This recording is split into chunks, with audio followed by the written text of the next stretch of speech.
ulama dianggap mutasyabihat. Artinya kita tidak boleh memaksakan maknanya. Kita cukup iman bahwa itu dari Allah SWT. Ini termasuk ayat-ayat yang kita percaya bahwa ada makna yang diinginkan Allah, tapi kita tidak perlu menduga-duga apa sepersisnya makna itu. Dzalikal kitabul la raiba fih, kitab ini tidak ada yang diragukan. Hudal lil muttaqin, petunjuk bagi mereka yang bertakwa. Sahabat Unisia yang kami cintai, yang kami hormati, muttaqin dari kata kerja ittaqa yattaqi ittiqaan. Maknanya adalah menjaga diri. Ada 3 kelas muttaqin dalam terminologi para ulama, istilah yang dikeluarkan para ulama.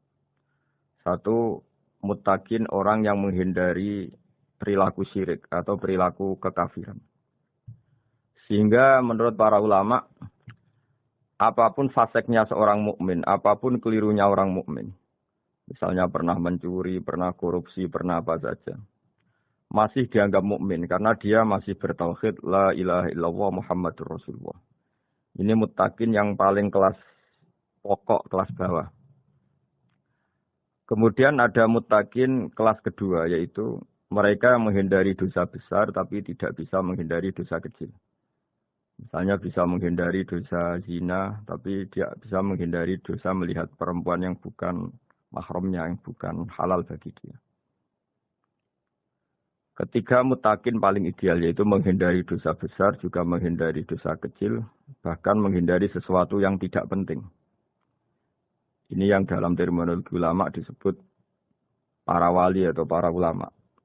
Yaitu yang dalam ayat ala inna awliya Allahi la khaufun alaihim wa lahum yahzanun.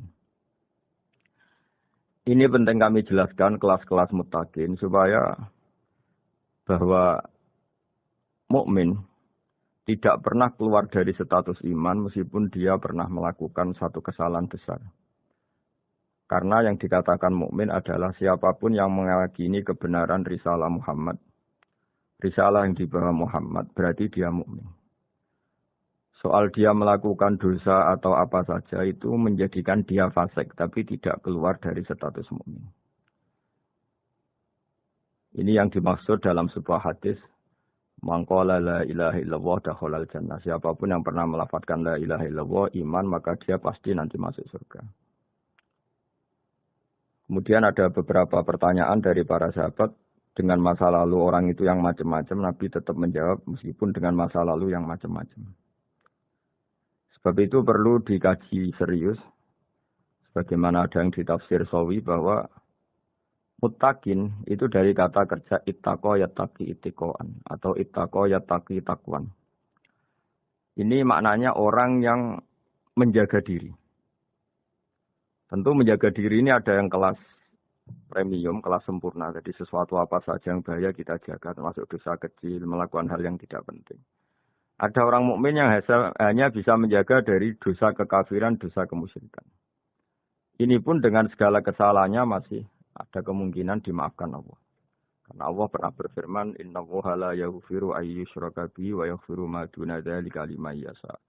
Allah tidak akan memaafkan dosa syirik, tapi Allah masih bisa memaafkan atau masih berkenan memaafkan dosa di luar syirik. Kemudian yang perlu dimengerti oleh sahabat Indonesia adalah makna la raiba fihi. Ini yang perlu kami ungkap, bahwa Al-Quran ini tidak ada keraguan padanya. Tidak ada keraguan, ini yang mudah kita teliti karena kita orang Indonesia, mungkin rasa-rasa sastra Arab enggak kental. Mari kita teliti dari segi makna, karena makna ini rasa dan rasa itu universal. Begini misalnya, dulu orang-orang kafir Mekah karena mereka penyembah berhala, penyembah Tuhan-Tuhan yang banyak, itu memprotes. Mereka memanggil tentu masih Muhammad, belum ya Rasulullah. Muhammad, kamu mengajak ke Tuhan berapa? Rasulullah menjawab, ke Tuhan yang satu. Lalu mereka bertanya, Muhammad urusan kita ini banyak, problem kita banyak. Tuhan banyak saja tidak bisa menyelesaikan apalagi satu Tuhan. Ini yang diceritakan dalam sebagian ayat disebut aja'alal alihata ilaha wahida inna hadza lasyai'un ujab. Bagaimana mungkin Tuhan itu satu? Harusnya Tuhan itu banyak karena urusan kita banyak. Lalu Rasulullah dengan bimbingan Tuhan, bimbingan Allah mendatangi mereka, kemudian Nabi menjelaskan Tuhan itu adalah ketua kalian, Tuhan itu adalah pimpinan kalian. Bagaimana kalau Anda jadi pembantu kemudian punya majikan banyak, punya penguasa banyak, punya tuan banyak. Kemudian semua tuan-tuan Anda ini memerintahkan Anda dengan perintah yang beda-beda. Apa kalian mau punya majikan atau pimpinan yang banyak? Mereka menjawab tidak, Muhammad. Terus mereka akhirnya sadar bahwa problem Tuhan banyak itu tentu lebih sulit, lebih problem. Karena nanti perintahnya beda-beda, keinginannya beda-beda. Mereka akhirnya tersadarkan bahwa sebaiknya atau seharusnya memang Tuhan itu satu. Jadi Rasulullah SAW menjelaskan logika bertauhid itu dengan sekian variasi, dengan sekian logika. Kemudian Nabi kedua juga menjelaskan logika kompetisi. Kata Nabi yang karena bimbingan Allah diberi satu pengertian. Andai kan Tuhan itu 2 atau 3, kemudian berebut dalam tahta aras atau tahta yang di alam raya ini. Sebagaimana lazimnya para penguasa. Maka pasti ada yang menang, ada yang kalah. Dan yang kalah tentu gak layak sebagai Tuhan. Ini yang disebut wala ala ba'duhum ala ba'd. Tentu kalau Tuhan itu banyak, mereka akan berkompetisi, akan bertarung. Dan pasti pemenangnya ya satu, karena memang layak jadi Tuhan tetap satu. Sadarlah bahwa orang-orang kafir Quraisy, orang-orang kafir saat itu sadar pentingnya bertauhid. Ketiga, Nabi juga menjelaskan tauhid secara ilmu logika. Begini para pendengar. Kalau dalam teori ilmu tauhid yang agak jelimet dijelaskan begini. Jika ada 2 Tuhan, maka alam raya ini enggak menjadi alam. Logikanya adalah 2 Tuhan ini bisa kamu katakan sama-sama kuat. Ketika sama-sama kuat kemudian ingin menciptakan langit. Yang satu ingin menciptakan bumi, yang satu menolak menciptakan bumi misalnya. Atau yang satu ingin menciptakan langit, yang satu menolak ingin menciptakan langit. Kemudian ternyata bumi ini terbukti wujud. Logika awam adalah yang berhasil menciptakan bumi berarti Tuhan. Yang gagal atau kudrohnya gagal, kemampuannya gagal tidak bisa menciptakan bumi, gagal menjadi Tuhan. Ini logika awam. Logika ini pun kita terima. Tapi kalau menurut logika ahli tauhid, ahli pakar-pakar logika, cara berpandangan begini. Ketika Anda mengatakan ada 2 Tuhan yang sama-sama kuat, kemudian terbukti yang satu mampu menciptakan bumi, yang satu tidak. Bahasa Anda mengatakan sama-sama kuat ini sudah batal dari awalnya, karena terbukti bahasa Anda salah, sama-sama kuat ternyata yang satu tidak mampu. Jika ada dalam pikiran orang-orang ahli tauhid mengatakan, membayangkan Tuhan saja itu enggak kebayang, karena turunan kata ini pasti selalu salah. Karena tadi misalnya dikatakan, andai kan ada 2 Tuhan, kemudian yang satu mampu menciptakan bumi, yang satu tidak. Padahal Anda tadi bilang sama-sama kuat, ternyata terbukti yang satu tidak kuat. Berarti kata Anda sama-sama kuat ini salah. Ini pula yang diajarkan Rasulullah lewat bimbingan Allah, lewat wahyunya yang disebut Lau kana fihi ma alihatun illallahu la fasadata. Karena kalau ada 2 Tuhan, pasti kamu sifati sama-sama kuat. Ternyata sifat sama-sama kuat ini batal demi hukum, karena ternyata yang satu tidak mampu menciptakan bumi. Atau kamu sifati 2 Tuhan ini sama-sama lemah. Itu tidak mungkin lagi, karena ternyata bumi ini terbukti wujud. Pasti penciptanya ini tidak yang sangat kuasa. Jadi, logika-logika tauhid sedemikian dibangun oleh Rasulullah lewat bimbingan Allah Subhanahu wa Ta'ala. Logika keempat, supaya kita iman dan tambah kuat imannya, adalah logika yang mudah dicerna oleh kebanyakan orang, atau yang bisa diindra. Begini misalnya dalam sebuah ayat di surat Al-Kahfi, kemudian di awal surat Al-Ahqaf, kemudian di sebagian surat At-Tur, ada penjelasan begini. Ketika Rasulullah mengajak manusia menyembah Allah, kemudian orang-orang kafir tanya, lalu Tuhan kamu siapa Muhammad? Tuhan saya adalah Allah menciptakan langit bumi. Terus mereka berandai-andai, ada Lata, ada Uzza, ada Manat, ada Hubal. Itu Tuhan-Tuhan kami. Terus Rasulullah bertanya, apakah Tuhan-Tuhan yang kamu sembah itu memberi kontribusi saat langit dan bumi diciptakan? Mereka menjawab, tidak Muhammad, itu Tuhan-Tuhan yang kami bikin. Begitu juga asumsi tentang Tuhan-Tuhan yang lain. Apakah Isa ikut menciptakan bumi atau menciptakan langit? Tentu jawabannya tidak. Karena Isa lahir di bumi, orang tahu tanggal lahirnya, tahu tahunnya, dan sebelum ada Isa juga sudah ada bumi. Sehingga untuk menetapkan tauhid, berkali-kali Quran tanya, Amman khalaqas samawati wal ardh. Siapa sih yang menciptakan langit bumi? Siapa sih yang menurunkan air dari langit? Siapa yang mengatur ini, itu, ini, itu? Akhirnya mereka menjawab, itu semua Allah Muhammad. Begitu juga kemungkinan setan. Misalnya. Setan itu fisik atau makhluk atau apa saja yang tidak kita lihat. Kemudian setan itu lewat rayuannya, lewat tipu dayanya ingin disembah. Kata Allah menjelaskan ini. Ma asyadtuhum khalqas samawati wal ardi wala khalqa anfusihim. Kamu tidak perlu takut sama setan atau apalagi menuhankan setan. Setan itu tidak yang punya reputasi menciptakan langit dan bumi. Bahkan setan tidak bisa menciptakan dirinya sendiri.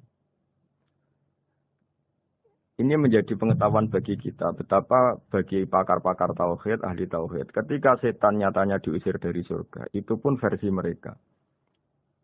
Versi mereka pun mengatakan seperti kita bahwa setan itu diusir dari surga dan dia keluar dari surga.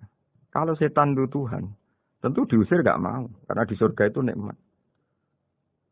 Ketika setan diusir dari surga ya keluar, dia juga jadi makhluk yang hina-dina. Jadi dia tidak punya kekuasaan bahkan pada dirinya sendiri.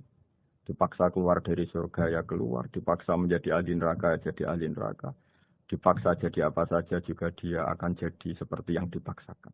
Ini menunjukkan bahwa setan adalah tahta kudratillah, tahta qahrillah, tahta satwatillah. Bahwa setan pun dalam kendali kekuasaan. Makanya Allah mengatakan kamu tidak usah menyembah setan, tidak usah nurut sama setan. Setan itu lemah sekali. Karena faktanya dia tidak bisa memaksakan keinginannya. Ini yang oleh Allah disebut dalam firman-Nya inna kaida syaitani kana dhaifa. Setan itu lemah sekali. Ini perlu saya sampaikan ke para pendengar Unisia bahwa bertauhid itu ada sekian logika. Logika kelima adalah logika orang awam. Awam sekali. Suatu saat ada perdebatan antara Abul Hasan al-Asy'ari. Abul Hasan al-Asy'ari ini tokoh ahli sunnah paling populer dalam ilmu logika. Dia mengatakan orang menemukan Tuhan itu harus lewat logika yang cermat. Tidak boleh taklid, hanya ikut-ikutan. Dia harus menemukan satu argumentasi bahwa Tuhan atau pencipta langit itu ada.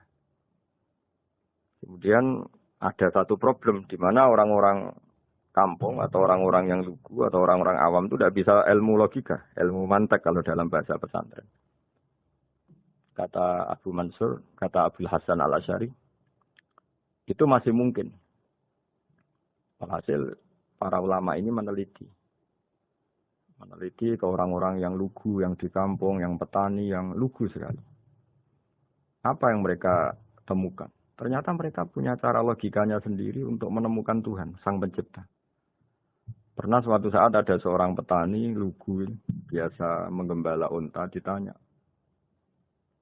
Bima araf tarubak, lalu kamu yang petani ini yang hanya ngurusi sawah, ngurusi ladang, dengan cara apa kamu tahu kalau Tuhan itu ada? Si petani tadi marah besar dan dia mengatakan, Al-ba'ratu tadullu alal ba'ir wa asharul aqdam yadullu alal masir. Kata petani tadi, yang namanya ada kotoran unta, pasti ada untanya. Yang namanya ada jejak kaki, pasti ada yang barusan lewat. Artinya kalau ada makhluk, pasti ada pencipta. Ini logika awam yang mudah.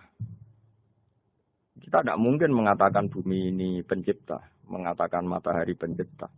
Kelihatan sekali kebendaannya, kelihatan sekali bahwa bumi matahari tidak punya ikhtiar, tidak punya kekuatan. Kelihatan sekali sifat-sifat kemakhlukannya. Jika benda-benda ini karuan makhluk, pasti menunjukkan bahwa ada penciptanya, ada khalik. Dalam logika Bedui tadi, si Bedui tadi, kalau ada kotoran sapi, pasti ada sapinya. Meskipun sapinya sudah sekarang nggak terlihat, mungkin sudah jalan kemana. Sama, kalau ada jejak kaki, meskipun orang yang tadi lewat sudah kita nggak tahu, tapi kita pasti tahu, pasti ada yang lewat. Ini yang dimaksud dalam bahasa Arab, al-ba'ratu tadullu alal ba'ir. Kalau ada kotoran sapi atau kotoran unta, pasti ada untanya. Wa atharul aqdam yadullu alal masir. Kalau ada jejak orang lewat, pasti tadi ada orang lewat. Nah, semua metode ini digunakan semua oleh Rasulullah. Logika yang bagi intelektual, logika bagi kaum awam, logika bagi kaum menengah. Ya, tidak awam, tidak. Semuanya digunakan. Semuanya jadi media. Untuk memastikan bahwa logika tauhid ini logika pilihan. Logika yang benar-benar logika. Sehingga dalam banyak ayat disebut agama ini li kaum yaqilun, li kaum yatafakkarun. Bagi kaum yang bisa berpikir, bagi kaum yang punya akal. Lalu kemudian kami teruskan alladzina yu'minuna bil ghaibi. Ini kata ghaibi bukan kayak dalam bahasa Indonesia misalnya setan atau hantu disebut barang gaib. Kata ghaibi dalam bahasa Arab adalah perbandingan atau lawan kata dari al-musyahad yang bisa disaksikan langsung lewat indera. Kita orang mukmin iman bahwa surga ada, padahal kita tidak pernah melihat surga. Kita mukmin iman bahwa neraka ada, padahal kita belum pernah melihat neraka. Ini sesuatu yang maghoba anil absor, yang mata kita tidak melihat, fisik kita tidak menyentuh. Kita pun iman. Asal sesuatu itu mansus ya, dikatakan secara eksplisit oleh Quran dan hadis. Kalau dalam bahasa usul fikih disebut al-mansus. Ciri mukmin diantaranya adalah yang paling pokok alladzina yu'minuna bil ghaibi. Iman dengan sesuatu yang enggak kelihatan. Lalu kemudian para ulama cara pandang beda-beda. Bedanya bukan karena mereka bertentangan enggak, tapi ini menurut kelas rasa yang berbeda-beda. Bagi orang-orang sufi ya, Allah itu tidak bisa dikatakan al-ghaib, sesuatu yang enggak kelihatan. Karena Allah itu begitu jelas, az-zahir. Kata orang sufi, Allah itu zahir. Begitu juga dalam Asma'ul Husna disebut Allah itu az-zahir. Begitu jelas. Karena orang yang akalnya mapan, hatinya mapan, melihat satu lemari yang bagus, pasti langsung mensifati bahwa pembuatnya adalah orang yang hebat. Orang yang melihat mobil mewah atau pesawat yang canggih, pasti kepikiran pertama adalah pasti pembuatnya canggih. Sehingga eksistensi pembuat pesawat itu adalah orang hebat. Itu langsung tertanam ketika melihat pesawat itu hebat. Bagaimana mungkin seseorang ragu akan kehebatan pembuat pesawat ketika melihat detail-detail pesawat. Pasti langsung kepikiran kalau pembuatnya itu hebat. Memutuskan bahwa pembuat pesawat hebat itu tidak harus ketemu yang membuat. Juga tidak harus melihat. Tapi akal kita pasti meyakini pembuatnya itu hebat. Berarti keputusan menyimpulkan bahwa pembuatnya hebat adalah az-zahir begitu jelas. Begitu juga langit dan bumi, matahari semuanya tertata rapi. Air dengan fungsi manfaat yang sebegitu hebat. Oksigen, semua tanaman, buah-buahan. Meskipun kita tidak pernah melihat Tuhan, tapi akal kita, nurani kita, pasti berkeyakinan dan tahu betul pasti pembuatnya itu zat yang super hebat, super bijaksana. Sehingga dalam kategori ini Allah tidak bisa dikatakan sesuatu yang tidak tersentuh, yang tidak terjangkau. Allah itu az-zahir begitu jelas. Sehingga di antara Asma'ul Husna disebut az-zahir.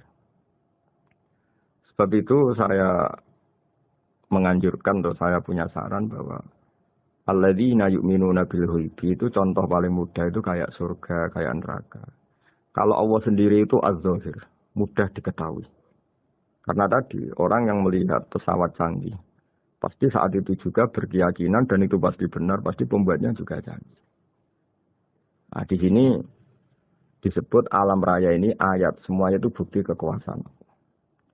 Dalam syair-syair orang sufi masyhur sekali itu wa fi kulli syai'in lahu ayatun yadullu ala annahul wahidu. Setiap sesuatu kejadian di alam raya adalah bukti keesaan Allah, bukti eksistensi Allah Subhanahu wa taala. Sehingga dalam satu kisah, normalnya orang itu paling tahu itu dengan dirinya sendiri. Karena dia adalah dia. Tapi kalau Imam Sibawai, seorang pakar nahwu mengatakan, a'raful ma'arif Allah. Di alam raya ini yang paling mudah dikenali itu ya Allah, pencipta. Karena andai kan kita sendirian di hutan, kemudian kita mulai punya akal, kita mungkin tidak tahu diri kita ini siapa. Tapi setidaknya kita langsung menyimpulkan bahwa kita tidak bisa menciptakan diri kita sendiri. Ketika kita berkesimpulan tidak bisa menciptakan diri kita sendiri, pasti kita terus berkesimpulan ada di luar kita yang menciptakan kita. Nah, sebab itu kenapa sifat mencipta ini yang pertama kali dikenalkan oleh Allah kepada nabinya untuk dikenalkan kepada umatnya. Yaitu disebut Iqra bismi rabbikal ladzi khalaq. Muhammad, bacalah dengan nama Tuhanmu. Sifat Tuhan yang paling mudah dikenali oleh siapapun adalah sifat pencipta. Karena ketika seseorang yakin dia lahir sudah ada bumi, dia lahir sudah ada langit, dia pasti akan tahu bahwa dia ada penciptanya. Sehingga paling mudah mensifati Allah atau mensifati Tuhan adalah bismi rabbikal ladzi khalaq.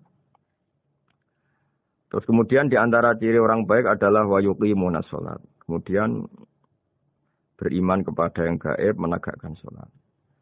Kata menegakkan adalah dari kata menjaga aturan-aturan atau sesuai aturan-aturan salat. Kita tahu dalam salat ini ada beberapa syarat yang harus dipenuhi. Misalnya harus wudu, harus suci di tempat yang suci. Terus ada syarat-syarat dalam internal salat, dia harus baca Fatihah, harus tumak ninah, macam-macam. Itu eksistensi definisi salat. Kemudian kata berdiri juga diartikan para ulama, eksistensi sholat harus diketahui secara publik, secara sosial. Karena sesuatu itu punya eksistensi kalau jadi konsensus atau diakui oleh publik. Di sini agama mewajibkan sholat jamaah. Kata banyak ulama, jamaah itu fardu kifayah. Bahkan ada mengatakan fardu ain. Harus dijalankan orang banyak secara massal dan harus di tempat yang terbuka. Sehingga kata para ahli fikih, andaikan ada orang jamaah di dalam rumah tidak diketahui oleh banyak orang, belum mencukupi atau belum menggugurkan kewajiban jamaah. Sehingga eksistensi sholat harus diketahui secara publik. Sehingga dulu Rasulullah itu kalau sholat ya di masjid dan masjidnya terbuka. Sampai sekarang kita pun menyaksikan semua umat Islam kalau sholat di masjid yang terbuka. Sehingga dunia non-muslim pun tahu bahwa dalam Islam ada ritual, ya, ada ibadah yang bernama sholat. Hikmah kedua dengan cara terbuka seperti ini, sholat itu menjadi gak pernah rubah mulai zaman Nabi sampai kiamat. Dengan tradisi jamaah, berarti kaifiyah atau cara sholat ini permanen.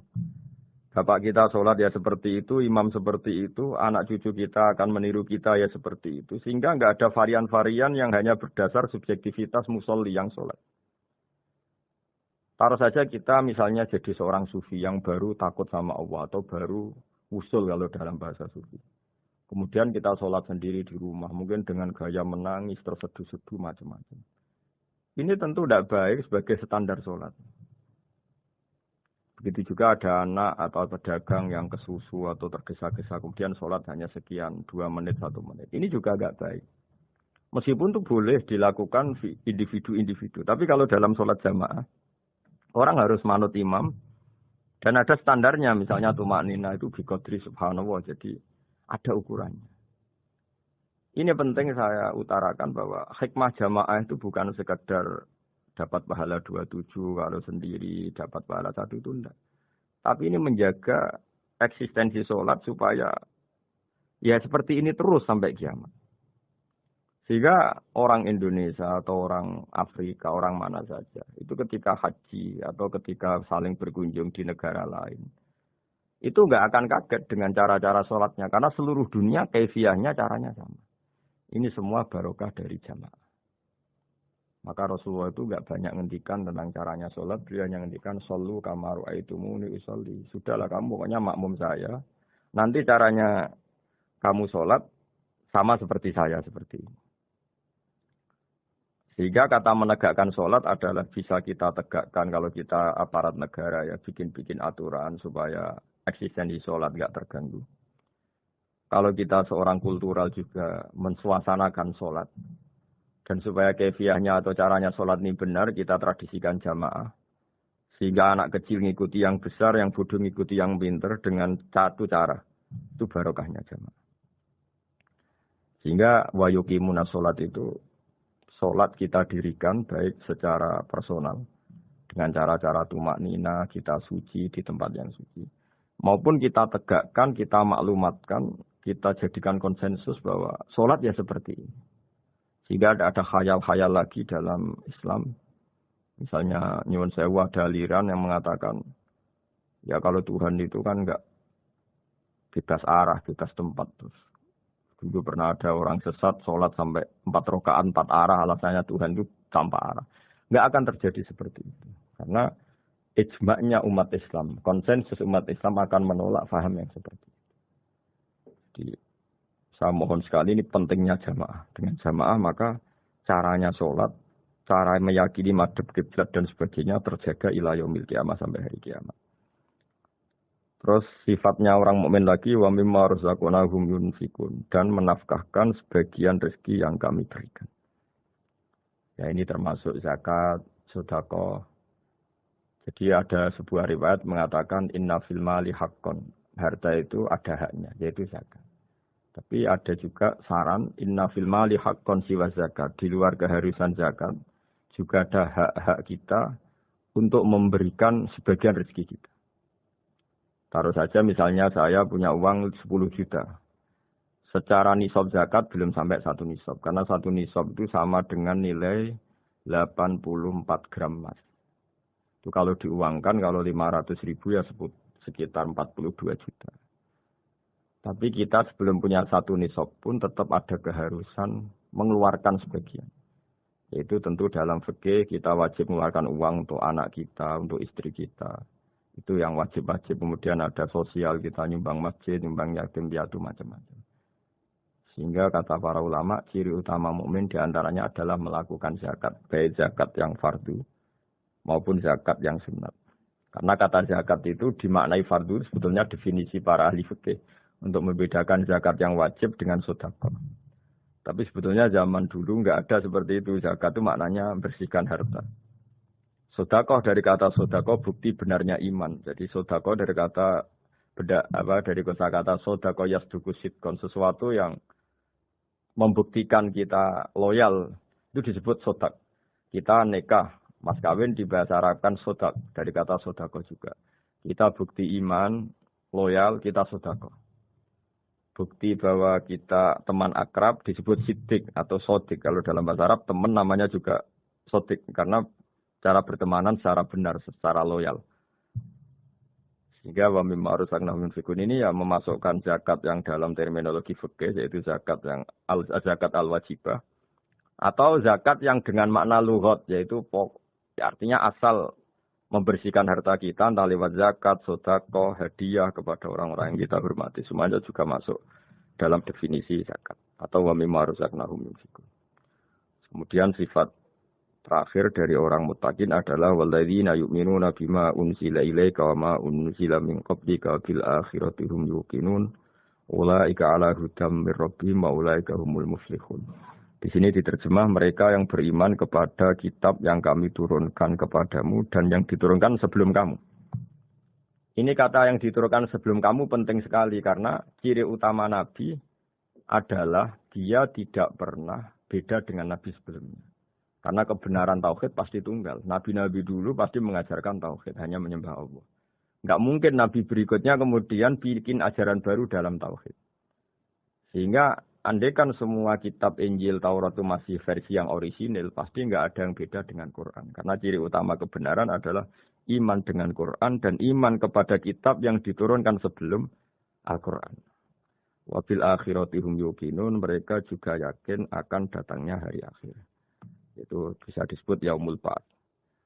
Ketika semua kriteria itu terpenuhi baru ulaika ala hudam mir rabbihim wa ulaika humul muflihun. Mereka itulah yang berada pada petunjuk Allah dan merekalah orang-orang yang berbahagia. Para pendengar sahabat Indonesia, semoga kajian ini bermanfaat. Dan ini mulai ayat 1 sampai 5 dalam surat Al-Baqarah, yaitu surat yang dalam tartibnya mushaf nomor 2 setelah Fatihah. Jadi kalau dalam ulumul Quran disebut ada surat yang berdasar nuzulul Quran, yaitu surat Iqra, kemudian Mudaththir. Ada urutan surat yang berdasar tartibul mushaf, yaitu yang kita punyai sekarang yaitu Fatihah, terus Baqarah dan seterusnya.